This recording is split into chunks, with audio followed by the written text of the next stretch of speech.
I have passion fruit. So much passion fruit. Thank you, Jackie, for all of these. Now, if you've never seen the inside of one of these fruits, it kind of looks like bug larva inside, which is not the most appetizing, but the flavor is amazing. It's like a tropical blend of citrus and pineapple, kind of tart, kind of sweet. The seeds are technically edible, but I don't love the texture. So I'm going to heat this and then push it through a fine mesh to just get the juice.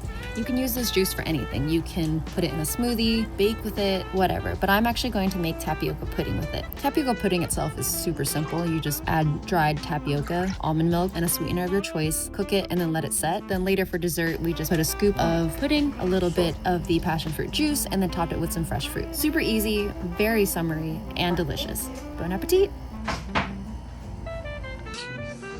What's going on? You lie. No.